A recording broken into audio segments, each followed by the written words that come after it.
ณเดชะ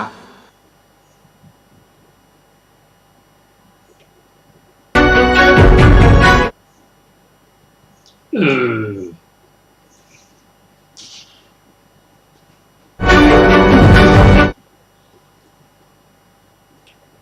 นะโมตัสสะภะคะวะโตอะระหะโตสัมมาสัมพุทธัสสะนะโมตัสสะภะคะวะโตอะระหะโตสัมมาสัมพุทธัสสะนะโมตัสสะภะคะวะโตอะระหะโตสัมมาสัมพุทธัสสะขอนอบน้อมแด่พระผู้มีพระภาคอรหันตสัมมาสัมพุทธเจ้าพระองค์นั้นซึ่งเป็นผู้ไกลจากกิเลสสัตว์ชอบได้โดยพระองค์เอง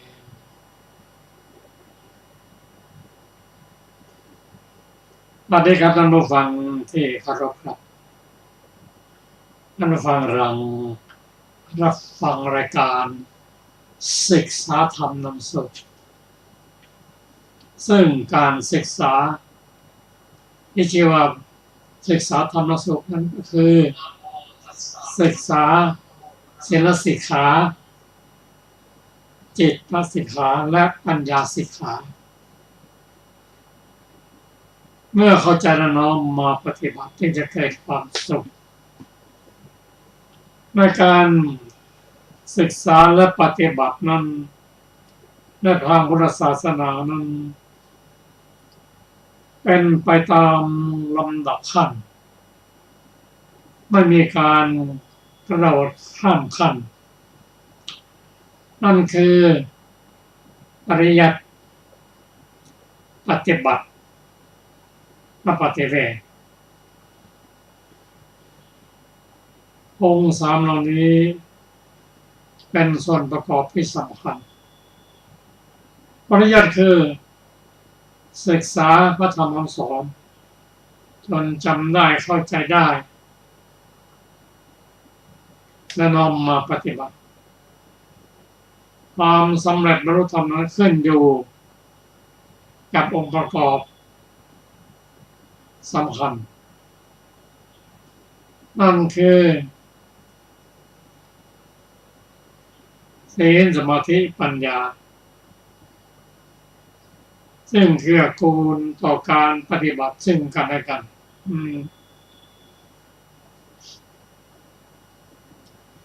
ในพระสูตรต่อไปนี้เราได้ศึกษากันทั้งเรื่อง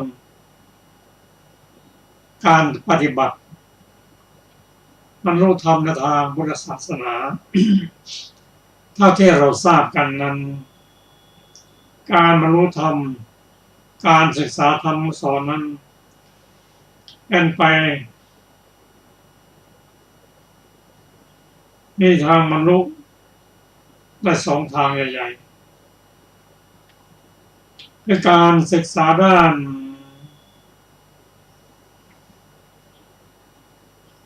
สมาธิปฏิบัติด้านสมาธิอย่างเดียวจนถึงความสงบ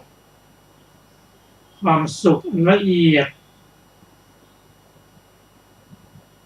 ของการเจริญสมาธิก็เป็นไปตามลำดับ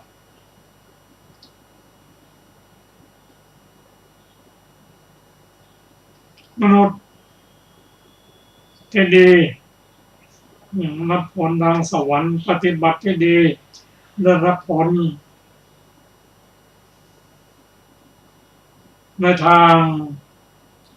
รูปพรหมปฏิบัติต่อเนื่องได้รับผลเป็นอรูปบุคคลและการปฏิบัติที่ไหนปฏิบัติเมื่อไรก็ปฏิบัติในโลกของเรานี่แหละขณะที่ยังมีชีวิตนี้นี่แหละจะปฏิบัติบนสวรรค์หรือพรหมหรือไม่ใช่ปฏิบัติในขณะที่ยังมีชีวิตอยู่นี้รู้ตัวเองอยู่ว่าปฏิบัติอยู่ในระดับไหนรู้คติของตนเองโดยยึดแนวทางของพระพุทธเจ้า ซึ่งพระองค์ตรัสว่าธรรมที่ทำให้พ้นจากนรกนี่อะไรธรรมที่ทำให้เกิดเป็นมนุษย์ชั้นดีคืออะไรทำปฏิบัติแล้ว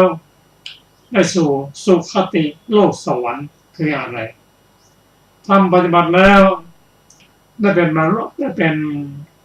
รูปรมอารมณ์รมทำอย่างไรสอนไว้หมดองค์ตรัสว่าความสุข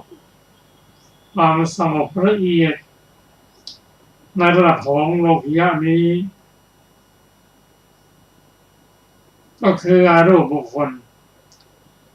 ในระดับของอากาสานัญจาวิญญาณัญจากินจัญญายตนะและเนวสัญญายตนะละเอียดสุขุมที่สุดในโลกนี้มีความสุขที่สุดในโลกนี้แต่ว่ายังเป็นปุถุชนอยู่ยังไม่ได้ปฏิบัติด้านคำสอนพระเจ้าในเรื่องของวิปัสสนามีความสุขในการต่างๆหมดอายุแล้วก็ตกลงมาเป็นมนุษย์ใครทำบาปทำกรรมแล้วต้องมารับบาปรับกรรมอยู่ในนรกหมกไหมแต่อย่างไรก็ตามผู้ที่ได้รับความสุขละเอียดในขณะปฏิบัติธรรมนี้ท่านรู้ว่าความสุขในทางโลกที่ละเอียดเป็นชั้นๆนั้นถ้าเราไม่ติดสุขไม่ยึดติดในคำสอนพระเจ้าได้เป็น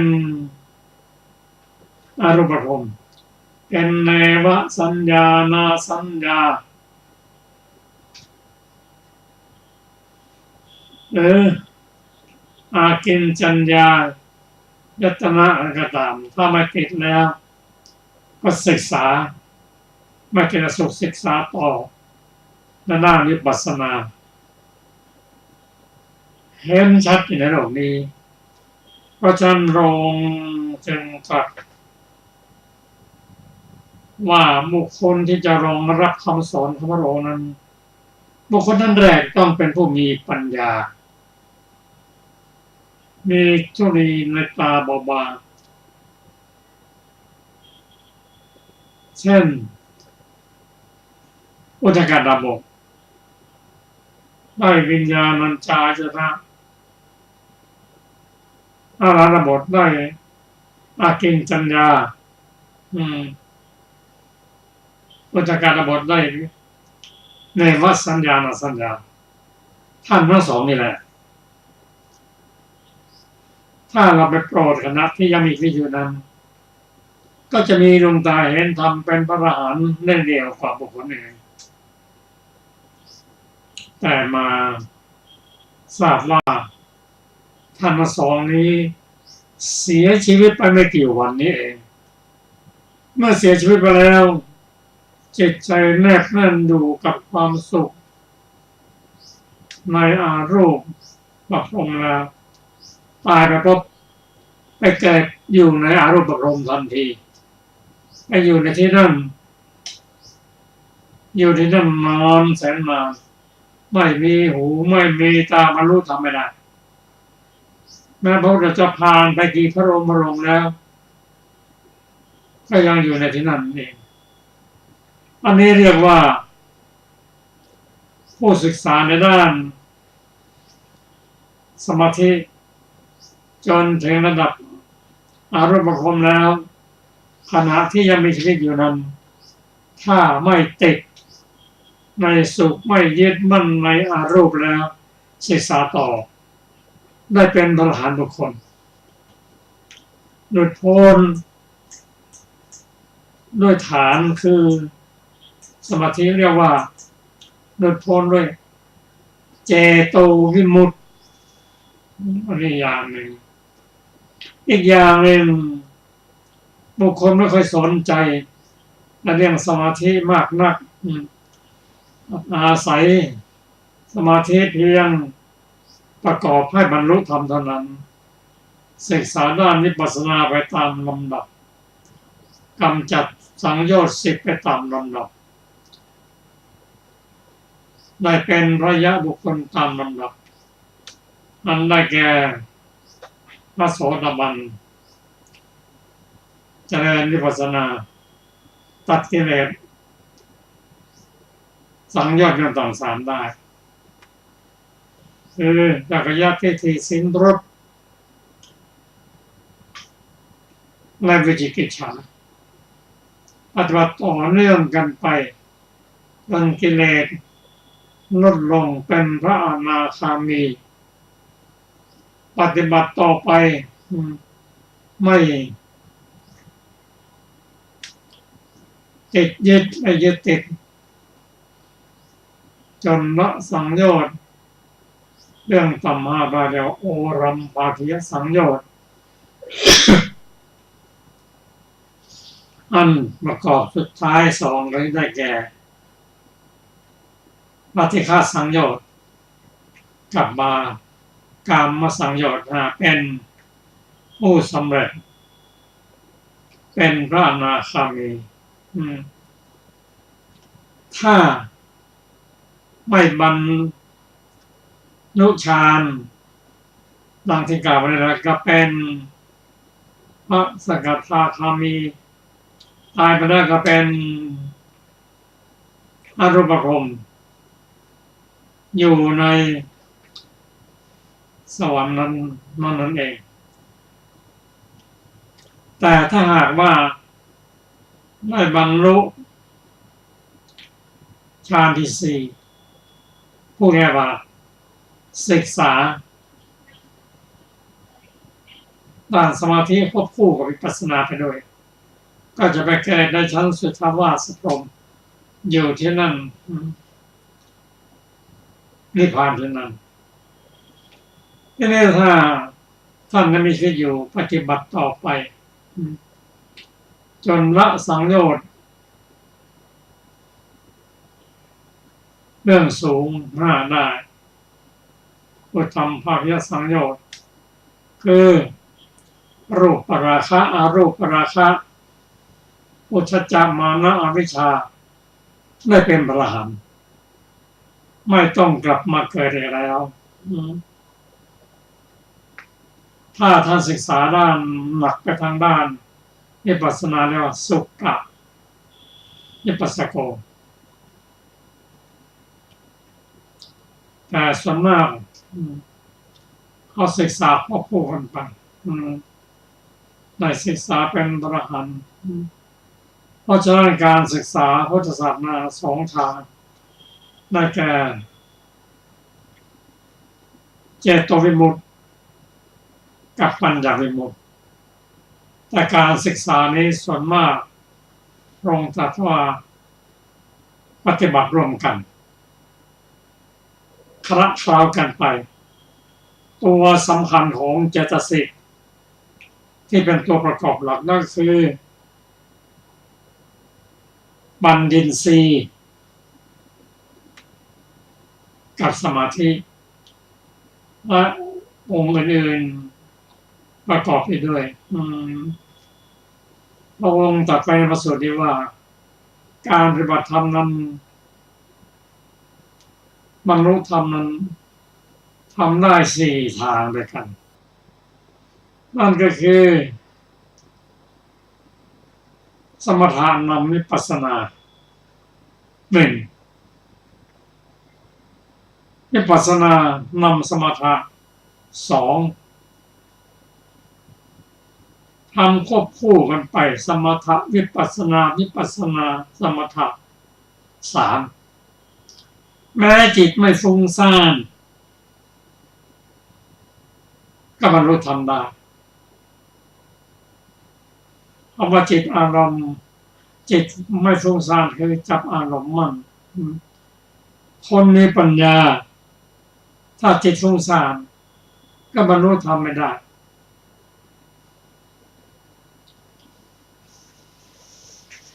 เพราะฉะนั้นการปฏิบัติธรรมนั้นมีอยู่4ทางด้วยกันสมถะน วิปัสสนาหนึ่งวิปัสสนานำสมถะสองทำควบคู่กันไปสามแม้จิตไม่ฟุ้งซ่านก็วิปัสสนาได้รายละเอียดนั้นมีอยู่มากในพระสูตรนี้แต่ผมจะนำหัวข้อที่น่าสนใจมาศึกษาเริ่มกันก่อนอย่างไรก็ตามการปฏิบัติธรรมนั้นแม้ผู้มีปัญญาการปฏิบัติธรรมนั้นไม่ใช่ว่าจะสำเร็จพร้อมกันทีเดียวก็หาได้ไม่ซึ่งพระสูตรนี้ว่า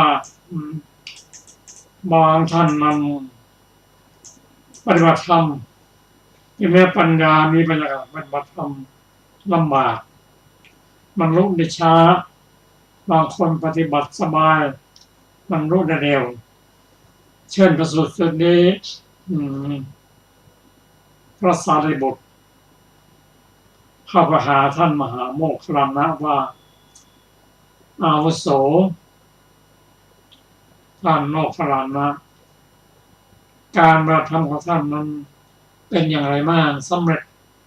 สบายบรรลุเร็วหรือเปล่าท่านเรียนท่านพระสารีบุตรว่า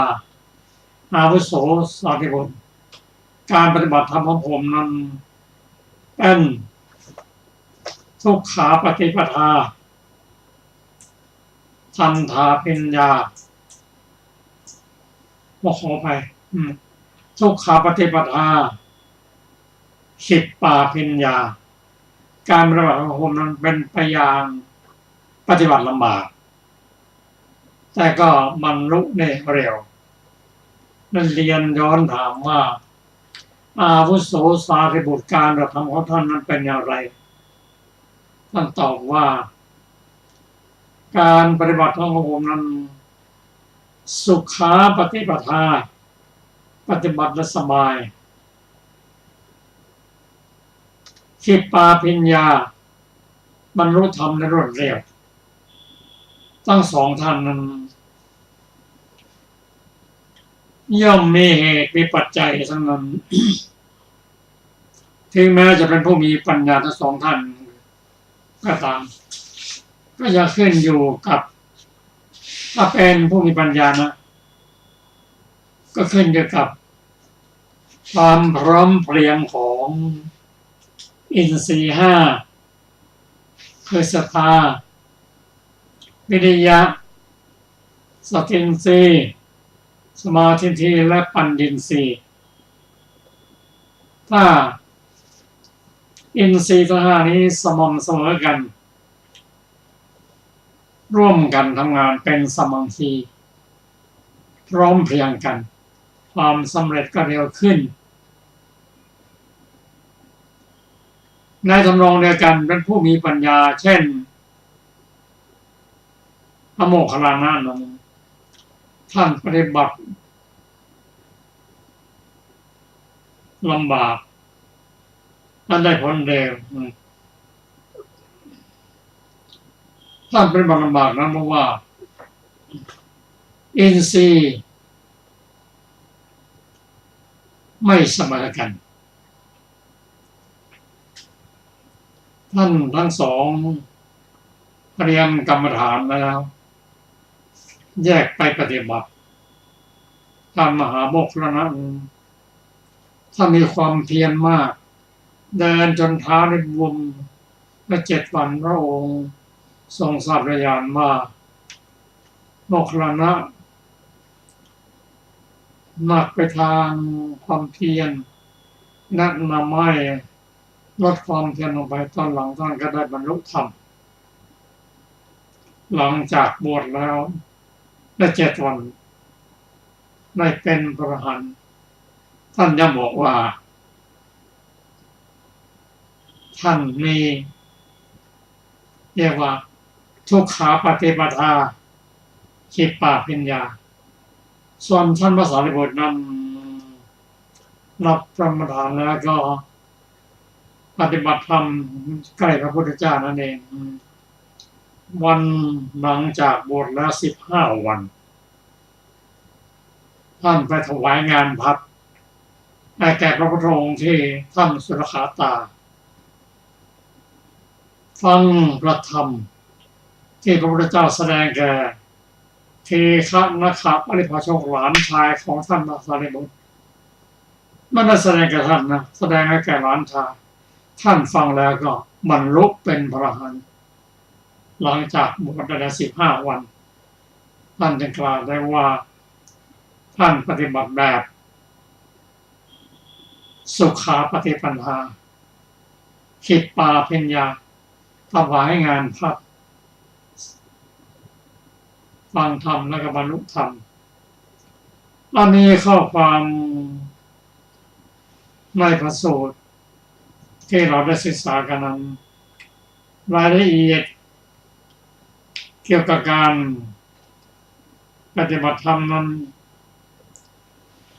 ท่านจะได้รับฟังรายละเอียดก็ขอเชิญอาจารย์สรภานำพระสูตรนี้มาศึกษาร่วมกับท่านผู้ฟังค่ะสวัสดีค่ะท่านฟังที่เคารพทุกท่านในวิถฐานสูตรนะคะว่าด้วยปฏิปทาสี่มีดังต่อไปนี้นะคะดูก่อนภิกษุทั้งหลายปฏิปทาสี่นี้คือทุกขาปฏิปทาทันทาพิญญาปฏิบัติลำบากทั้งรู้ได้ช้าทุกขาปฏิปทาขิปาพิญญาปฏิบัติลำบากแต่รู้ได้เร็วสุขาปฏิปทาทันทาพิญญาปฏิบัติสะดวกแต่รู้ได้ช้าสุขาปฏิปทาขิปปาพิญญาปฏิบัติสะดวกทั้งรู้ได้เร็วปฏิบัติลำบากทั้งรู้ได้ช้าเป็นไฉนบุคคลบางคนโดยปกติเป็นคนมีราคะกล้าได้รับทุกโทมนัสที่เกิดเพราะราคะเนืองๆบ้าง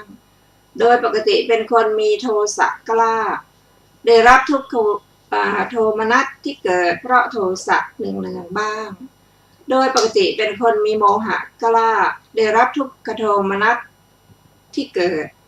เพราะโมหะเนืองๆบ้างอินทรีย์ห้าคือศรัทธาวิริยะสติสมาธิปัญญาของเขาก็อ่อนเพราะอินทรีย์ห้านี้อ่อนเขาย่อมบรรลุอนันตอริยคุณเพื่อความสิ้นอาสวะได้ช้านี่เรียกว่าปฏิบัติลำบากทั้งรู้ได้ช้าต่อไปคือปฏิบัติลำบากแต่รู้ได้เร็วเป็นไฉนบุคคลบางคนโดยปกติเป็นคนมีราคะกล้าได้รับทุกโทมนัสที่เกิดเพราะราคะเนืองๆบ้างโดยปกติเป็นคนมีโทสะกล้าได้รับทุกขโทมนัสที่เกิดเพราะโทสะเนืองๆบ้างโดยปกติเป็นคนมีโมหะกล้าได้รับทุกโทมนัสที่เกิดเพราะโมหะเนืองๆบ้างแต่อินทรีย์ห้าคือศรัทธาวิริยะสติสมาธิปัญญาของเขาแก่กล้าเพราะอินทรีย์ห้านี้แก่กล้าเขาย่อมบรรลุอนันตริยคุณเพื่อความสิ้นอาสวะได้เร็วนี่เรียกว่าปฏิบัติลำบากแต่รู้ได้เร็วอีก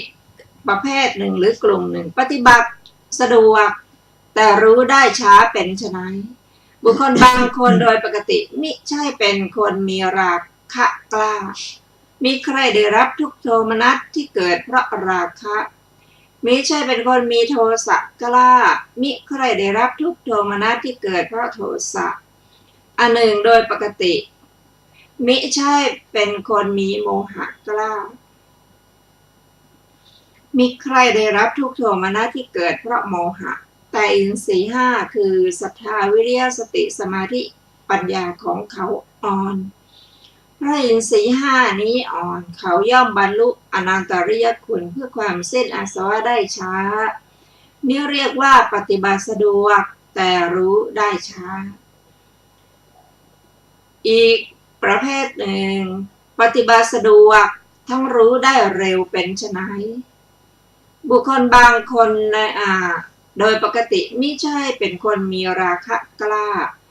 มิใครได้รับทุกโทมนัสที่เกิดเพราะราคะโดยปกติไม่ใช่เป็นคนมีโทสะกล้ามิใครได้รับทุกโทมนัสที่เกิดเพราะโทสะอันหนึ่งโดยปกติ มิใช่เป็นคนมีโมหะกล้ามิใคร่ได้รับทุกโทมนัสที่เกิดเพราะโมหะทั้งอินทรีย์ห้าคือศรัทธาวิริยะสติสมาธิปัญญาของเขาก็แก่กล้าเพราะอินทรีย์ห้านี้แก่กล้าเขาย่อมบรรลุอนันตริยคุณเพื่อความสิ้นอาสวะได้เร็วนี่เรียกว่าปฏิบัติสะดวกทั้งได้รู้เร็วภิกษุทั้งหลายนี่แหละคือปฏิปทาสี่จบวิธานสูตรที่สองซึ่งมีอัตถกถาดังต่อไปนี้บทว่าอภิกขนังแปลว่าเนืองบทว่าอนันตริยังได้แก่มรรคสมาธิอันให้ผลเป็นอนันตริยคุณบทว่าอาสวานังกยาได้แก่เพื่ออรหัตผลบทว่าปัญจินทริยานิได้แก่อินทรีย์ห้าอันมีวิปัสสนาเป็นที่ห้าก็ในบทว่าปัญญินทริยังนี้ท่านประสงค์เอาวิปัสสนาปัญญาเท่านั้นว่าปัญญินทรีย์คำที่เหลือในสูตรนี้ง่ายเท่านั้นโดยอำนาจที่ตรัสไว้แล้วในบาลีก็กถาจำแนกปฏิปทาเหล่านี้มีดังนี้ภิกษุในธรรมวินัยนี้ไม่เคยทำการยึดถือมาเบื้องต้นย่อมลำบากในการกำหนดรูปย่อมลำบากในการกำหนดอรูปย่อมลำบากในการกำหนดปัจจัยย่อมลำบากในการทั้งสามย่อมลำบากในมัคคะทางและมิใช่ทางเมื่อลำบากในฐานะห้าอย่างนี้ย่อมบรรลุวิปัสสนาครั้นบรรลุวิปัสสนาแล้วก็ลำบากในวิปัสสนาญาณเก้าเหล่านี้คือในอุทธัพยานุปัสสนาญาณปรีชาคำนึงเห็นทั้งความเกิดและความดับหนึ่งในพังคานุปัสสนาญาณปรีชาคำนึงเห็นความดับหนึ่งใน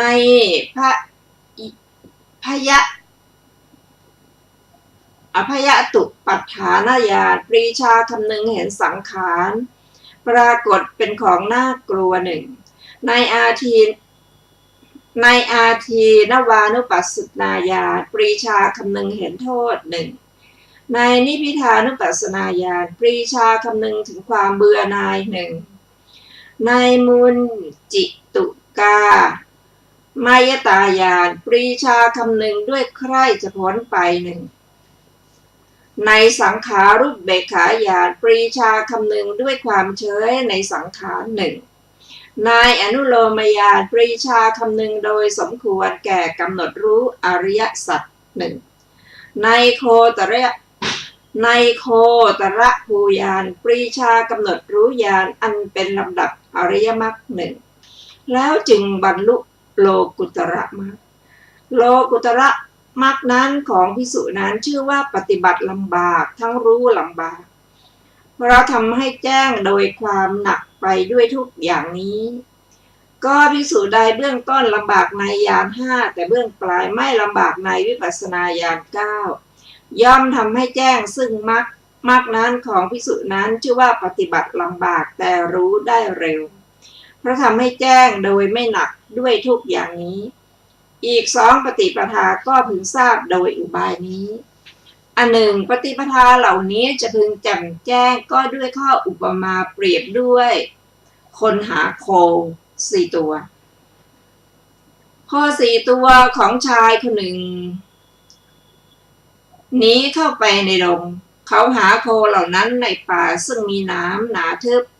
ทางที่ไปก็ไปด้วยความลำบากโคซ่อนอยู่ในที่อันหนาทึบเช่นนั้นก็เห็นด้วยความยากลำบาก ชายคนหนึ่งไปด้วยความลำบากโคยืนอยู่ในที่แจ้งก็เห็นได้ฉับพลันทันทีอีกคนหนึ่งไปทางโล่งไม่หนาทึบโคซ่อนอยู่เสียในที่หนาทึบก็เห็นด้วยความยากลำบากอีกคนหนึ่งไปสะดวกตามทางโล่งโคยืนอยู่ในที่โล่งก็เห็นได้ฉับพลันในข้ออุปมานั้นอริยมรรคสี่พึงเห็นดุจโคสี่ตัวพระโยคาวจรดุจชายหาโคการปฏิบัติลำบากในเบื้องต้นของภิกษุ ผู้ลำบากในยานห้าดุดไปทางหนาทึบด้วยความยากลำบากการเห็นอริมักในเบื้องปลายของผู้เหนื่อยหน่ายในยานเก้าดุดการเห็นโคที่ซ่อนอยู่ในที่หนาทึบด้วยความยากพึงประกอบแม้ข้ออุปมาที่เหลือโดยอุบายนี้จบอรรถกถาวิธานสูตรที่สองต่อไปเราจะได้ศึกษาในอสุภสูตรว่าด้วยปฏิปทาสี่เช่นกันนะคะดูก่อนภิกษุทั้งหลายปฏิปทาสี่นี้คือทุกขาปฏิปทาทันทาพิญญาปฏิบัติลำบากทั้งรู้ได้ช้าทุกขาปฏิปทาขิปาพิญญาปฏิบัติลำบากแต่รู้ได้เร็วสุขาปฏิปทาทันทาพิญญาปฏิบัติสะดวกแต่รู้ได้ช้าสุขาปฏิปทาขิปาพิญญาปฏิบัติสะดวกแต่ทั้งรู้ได้เร็วปฏิบัติลำบากทั้งรู้ได้ช้าเป็นไฉนภิกษุในพระธรรมวินัยนี้พิจารณาเห็นความไม่งามในร่างกายมีความสำคัญความปฏิกูลในอาหาร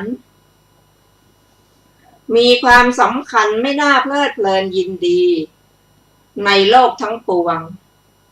พิจารณาเห็นความไม่เที่ยงในสังขารทั้งปวงอันหนึ่งตั้งมรณะสัญญากำหนดความตายไว้อย่างดีในภายใน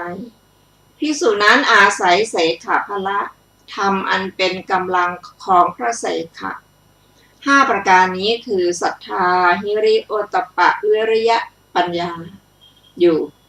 อินทรีย์ห้าคือศรัทธาวิริยะสติสมาธิปัญญาของเธออ่อนพระอินทรีย์ห้านี้อ่อนเธอย่อมบรรลุอนันตริยคุณเพื่อความสิ้นอาสวะได้ช้า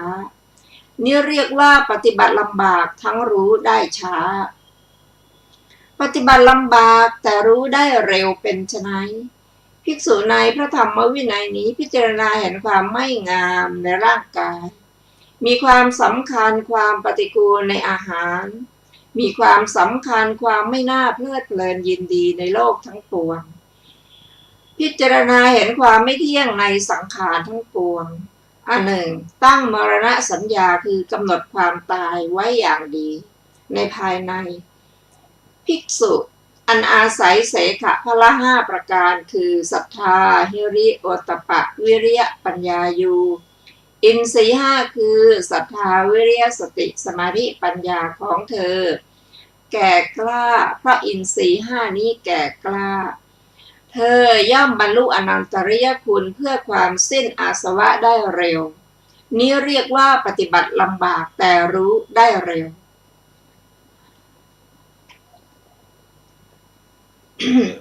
อีก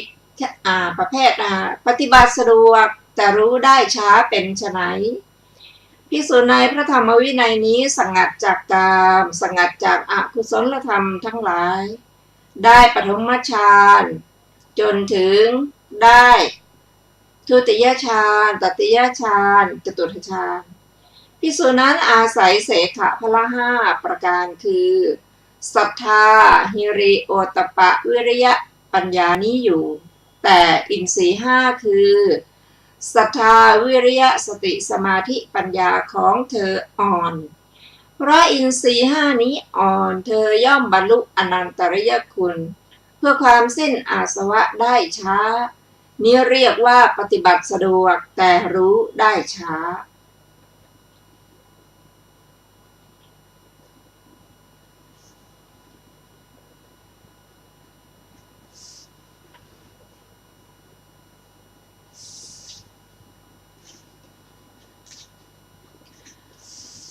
ส่วนปฏิบัติสะดวกทั้งรู้ได้เร็วเป็นไฉนภิกษุในพระธรรมวินัยนี้สงัดจากกามสงัดจากอกุศลธรรมทั้งหลายได้ปฐมฌานได้ทุติยฌานได้ตติยฌานได้จตุตฌานภิกษุนั้นอาศัยเสขะพละห้าประการคือศรัทธาหิริโอตตัปปะวิริยะปัญญานี้อยู่ทั้งอินทรีย์ห้าคือศรัทธาวิริยะสติสมาธิปัญญาของเธอก็แก่กล้า พระอินทรีย์ห้านี้แก่กล้าเธอย่อมบรรลุอนันตริยคุณเพื่อความสิ้นอาสวะได้เร็วนี่เรียกว่าปฏิบัติสะดวกทั้งรู้ได้เร็วภิกษุทั้งหลายนี้แลปฏิปทาสี่จบอสุภาสูตรที่สามซึ่งมีอัตถกถาวินิจฉัยดังต่อไปนี้บทว่าอสุภานุปัสสีกายเยวิหารติความว่าภิกษุพิจารณาเห็นในกระชกายของตนว่าไม่งามโดยการเข้าไปเปรียบเทียบกับอสุภาสิบที่ตนเห็นแล้วในภายนอกโดยนัยยะนี้ว่านั่นชั้นใดนี่ก็ชั้นนั้นอธิบายว่าเห็นกายของตนด้วยญาณ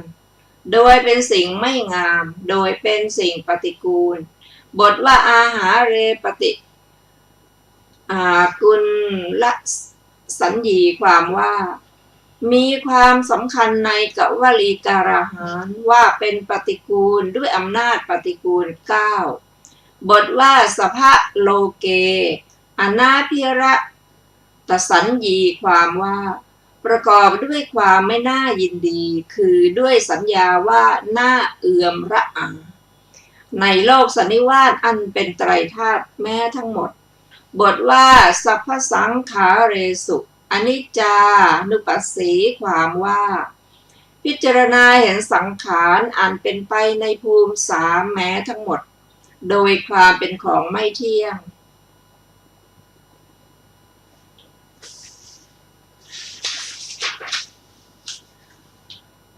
บทว่ามรณะสัญญาได้แก่สัญญาอันเกิดขึ้นเพราะปรารภความตาย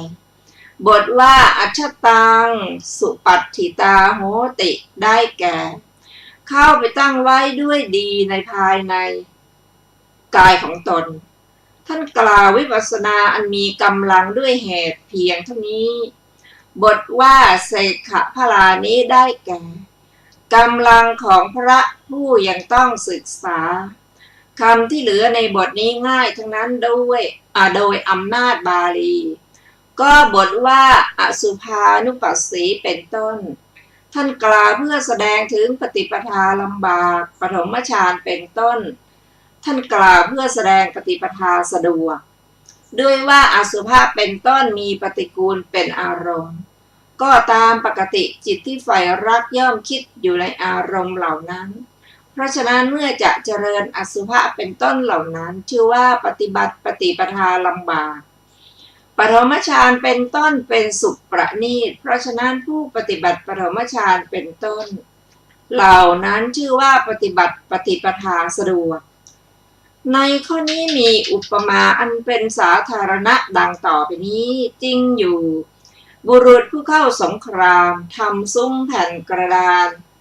แล้วสอดอาวุธ5เข้าสู่สงคราม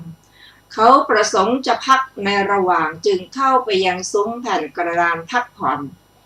และดื่มน้ำบริโภคอาหารเป็นต้น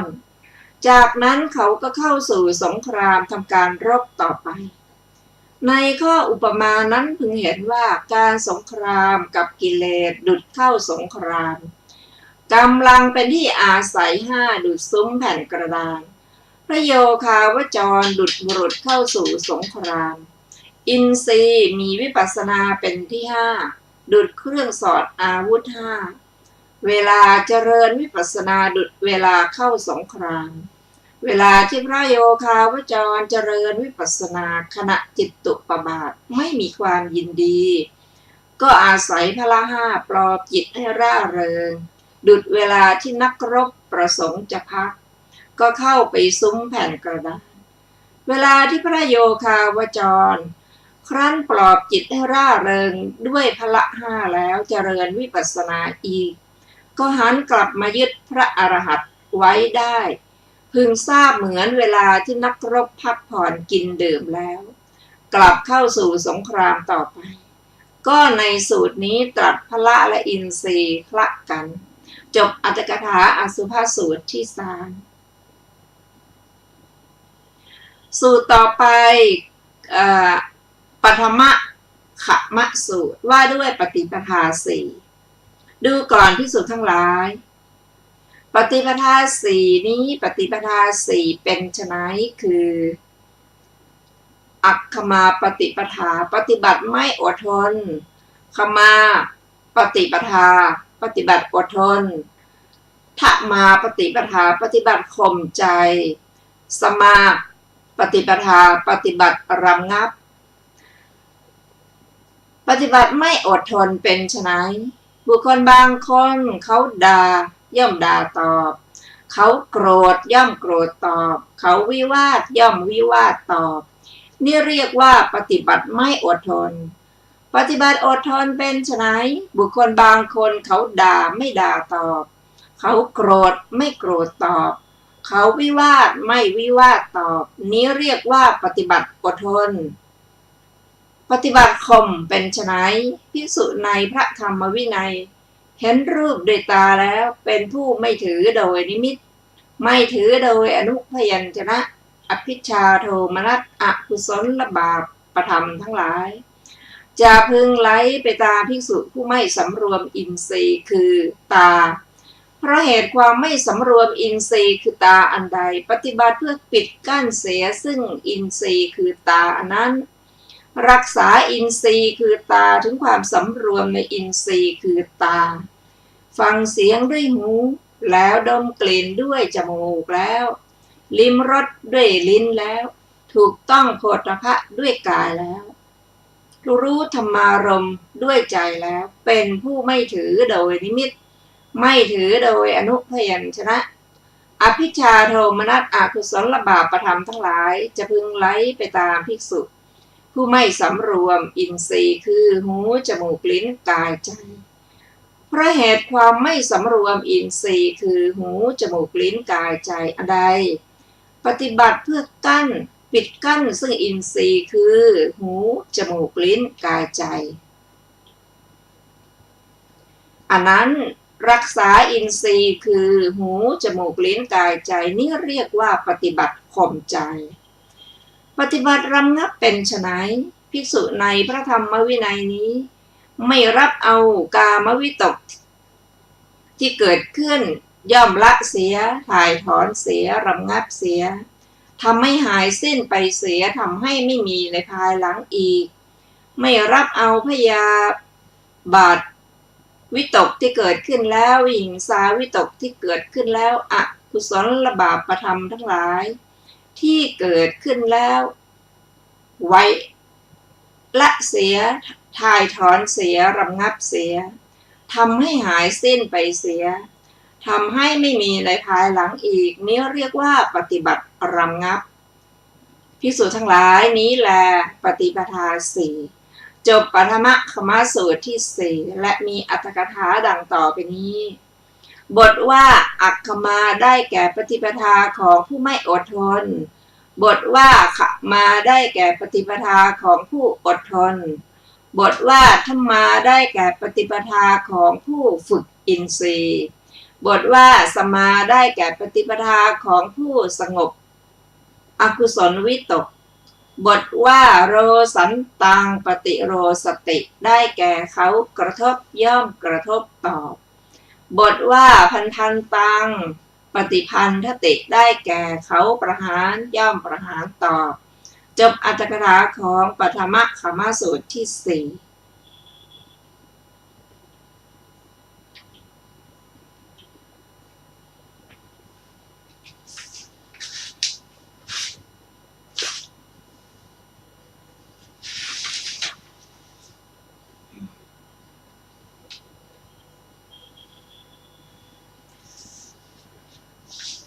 ต่อไปเป็น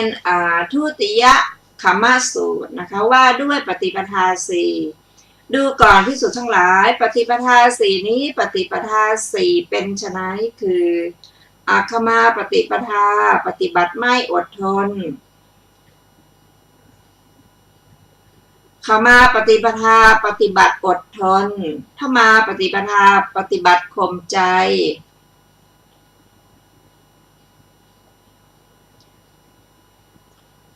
สมาปฏิปทาปฏิบัติระงับปฏิบัติไม่อดทนเป็นไฉน บุคคลบางคนเป็นผู้ไม่ทนทานต่อหนาวร้อนหิวกระหายต่อสัมผัสแห่งเหลือบยุงลมแดดและสัตว์เสือดคลานทั้งหลาย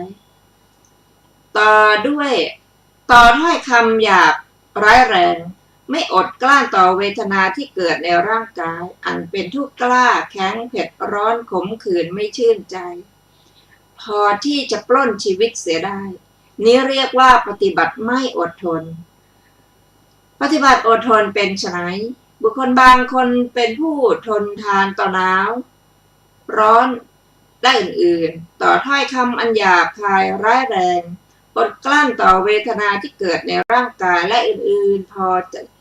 ที่จะปล้นชีวิตเสียได้นี้เรียกว่าปฏิบัติอดทนปฏิบัติข่มใจเป็นไฉนภิกษุในพระธรรมวินัยนี้เห็นรูปด้วยตาแล้วฟังเสียงด้วยหูแล้วดมกลิ่นด้วยจมูกแล้วลิ้มรสด้วยลิ้นแล้วถูกต้องโผฏฐัพพะ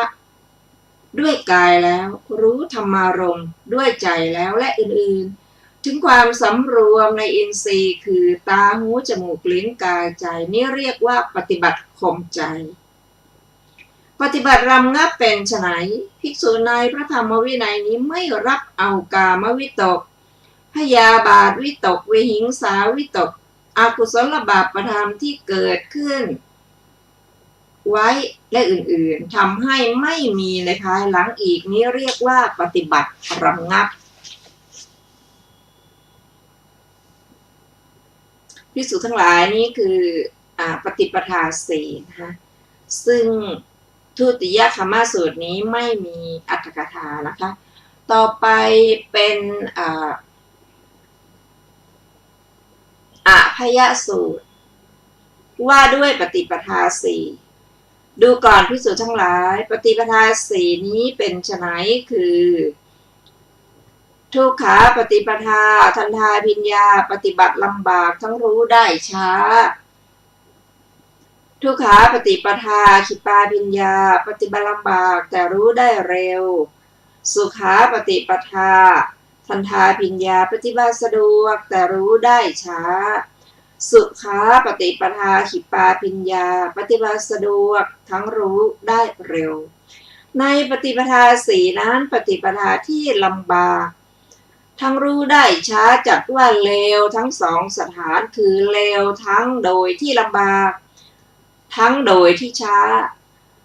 ปฏิปทาที่ลำบากแต่รู้ได้เร็วจัดว่าเลวโดยที่ลำบากปฏิปทาที่สะดวกแต่รู้ได้ช้าจัดว่าเลวโดยที่ช้าปฏิปทาที่สะดวกทั้งรู้ได้เร็วจัดว่าดีทั้งสองสถานคือดีทั้งโดยที่สะดวกทั้งโดยที่เร็วภิกษุทั้งหลายนี้แลปฏิปทาสี่ก็จบอุพยสูตรที่6ไม่มีอรรถกถานะคะต่อไปเป็นโมคคัลลานสูตรว่าด้วยพระสารีบุตรไปหาพระโมคคัลลานะครั้งนั้นท่านพระสารีบุตรไปหาท่านพระโมคคัลลานะถึงที่อยู่ได้ปราศัยชื่นชมกับพระมหาโมคคัลลานะขั้นกล่าวถ้อยคำที่ทำให้เกิดความยินดีต่อการเป็นที่ระลึกถึงกันแล้วนั่งลงณที่ควรข้างหนึ่งได้ถามพระมหาโมคคัลลานะว่าอาวุโสโมคคัลลานะปฏิปทาสี่นี้คือทุกขาปฏิปทาทันทาภิญญาและอื่นๆจนถึงสุขาปฏิปทาขิปาภิญญาจิตของท่านสิ้นความยึดถือหลุดพ้นจากอาสวะทั้งหลายเพราะอาศัยปฏิปทาอย่างไหนในปฏิปทาสี่พระมหาโมคคัลลานะตอบว่าอาวุโสสารีบุตรปฏิปทาสี่นี้คือทุกขาปฏิปทาทันทาภิญญาและอื่นๆจนถึงทุกขาปฏิปทาขิปาภิญญาจิตของข้าพเจ้าสิ้นความยึดถือหลุดพ้นจากอาสวะทั้งหลายเพราะอาศัยทุกขาปฏิปทาขิปาภิญญา จบโมคคัลลานสูตรที่7ซึ่งมีอรรถกถาดังต่อไปนี้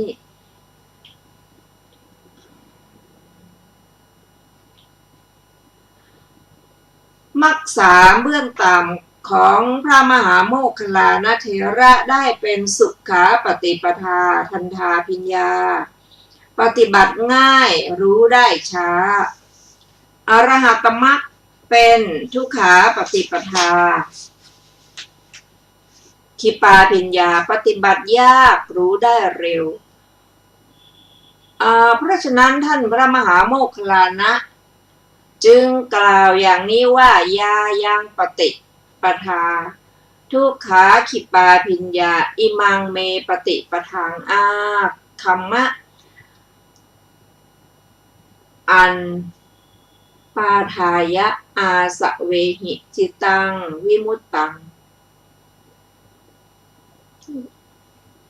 จิตของผมหลุดพ้นแล้วจากอาสวะทั้งหลายไม่ถือมั่นด้วยอุปาทานเพราะอาศัยทุกขาปฏิปทาขิปาภิญญา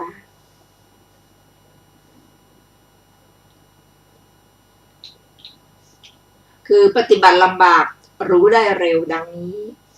จบอรรถกถาของมหาโมคคัลลานสูตรที่7ต่อไปเป็นสารีปุตตสูตรว่าด้วยพระมหาโมคคัลลานะไปหาพระสารีบุตรครั้งนั้นพระมหาโมคคัลลานะไปหาพระสารีบุตรได้ปราศัยชื่นชมกับพระสารีบุตรได้ถามพระสารีบุตรว่าอาวุโสสารีบุตรปฏิปทาสี่นี้คือทุกขาปฏิปทาทันทาภิญญาจนถึงสุขาปฏิปทาขิปาภิญญาจิตของท่านสิ้นความยึดถือหลุดพ้นจากอาสวะทั้งหลายเพราะอาศัยปฏิปทาอย่างไหนในปฏิปทาสี่พระสารีบุตรตอบว่าอาวุโสโมคคัลลานะปฏิปทาสี่นี้คือทุกขาปฏิปทาทันทาภิญญาจนถึงสุขาปฏิปทาขิปาภิญญาจิตของข้าพเจ้าสิ้นความยึดถือหลุดพ้นจากอาสวะทั้งปวงเพราะอาศัยสุขาปฏิปทาขิปาภิญญาจบสารีปุตตสูตรที่8ซึ่งมีอรรถกถาดังต่อไปนี้มรรคสามเบื้องต่ำของพระธรรมเสนาบดีเถระได้เป็นสุขาปฏิปทาทันทาภิญญาคือปฏิบัติง่ายรู้ช้าอรหัตมรรคเป็นสุขาภิญญาขอให้สุขาปฏิปทาขิปาภิญญาปฏิบัติง่ายรู้เร็วเพราะฉะนั้นท่านพระสารีบุตรเถระจึงกล่าวว่ายายังปฏิปทาสุขาขิปาภิญญาดังนี้เป็นอาทิก็ในสองสูตรเหล่านี้พึงทราบว่าท่านกล่าวปฏิปทาคละกันจบอรรถกถาของสารีปุตตสูตรที่8ท่านผู้ฟังที่เคารพค่ะวันนี้รายการศึกษาธรรมนำสุขก็ได้หมดเวลาลงแล้วขอบพระคุณทุกท่านที่ได้ร่วมศึกษาด้วยกันเราจะมาพบกันใหม่ในวันพรุ่งนี้เวลา 15 นาฬิกาเป็นต้นไปวันนี้ขอมีความสุขสวัสดีเจริญในธรรมยิ่งๆค่ะสวัสดีค่ะ